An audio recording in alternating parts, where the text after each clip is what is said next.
Sasabihin ako sa inyo. Yun daw may mga trabaho. Hanggat bata pa mag-ipon. Bawal magpahinga. Mag-ipon, mag-ipon, mag-ipon.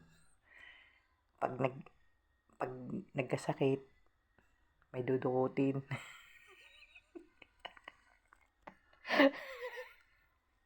Sabi mo iba, paano kung wala daw iipunin? Yung may hanap buhay.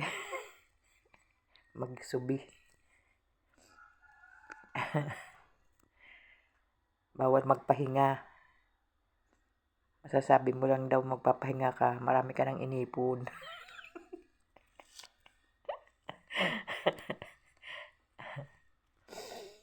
Mag-ipon. Sa isang taon, mag-ipon ka. Nakadalawang taon, 3 taon, 4 na taon, 5 taon, malaki na yun. Kasi,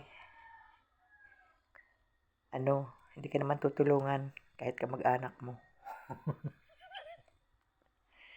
Kung wala rin, saan ka hihingi ng tulong? Sa barangay? Sa mayor? Kung may trabaho, mag-ipon-ipon. Kung walang ipunin, paano yun? Yung may trabaho, edi mag-ipon. Yung wala talaga, edi wala. Kasi sa looban ng isang taon, malaki na yun.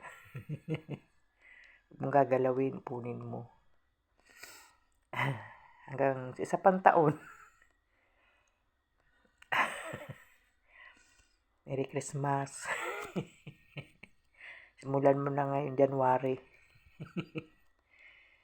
Buong isang taon.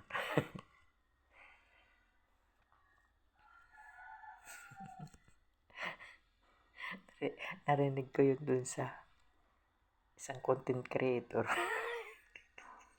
Nagtatawa ako mag-isa. Mag-ipon daw, mag-ipon. Totoo naman. Talaga naman dapat mag-ipon kung may trabaho. Kumikita ka, mag-ipon ka. Kasi sa oras na pangangailangan, may dudukutin. Paano kung wala ang mga kamag-anakan mo? Hindi ka rin naman makakatakbo dun. No. Kaya kung ikaw may inipon, di may magagastos ka. Hanggat na malakas at kumikita, mag-ipon. Hindi na uso ngayon yung inom ng inom. Kilala ka lang sa inuman. Pag may sakit ka, hindi ka tutulungan yan. Sino ang tutulong sa inyo? Sa iyo, di ba, pamilya? Nasaan yung kainuman? Di ba, wala. Hindi ka bibilhan niya ng gamot.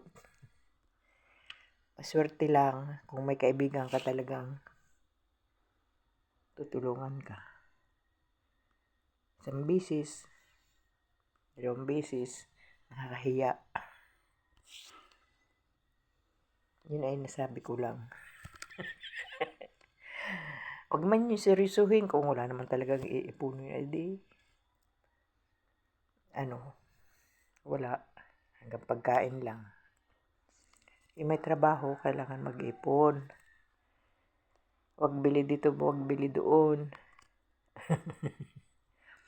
Simulan na ninyo ng January. Mag-ipon na kayo. Maglagay kayo ng alkansya. Pag napuno na ninyo yun, tingnan mo. Yung mga nakikita ko na nag-iipon, dami. Pag binibilang ay dami.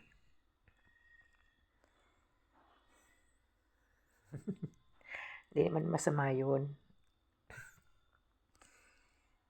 Kasi kung wala kang inipon, mahirap. Tulungan ka ng 1 bisis, 2 bisis, nakakahiya. Nakakahiya nang humingi ka ng tulong. Okay, bye-bye. Salamat. Thank you for watching.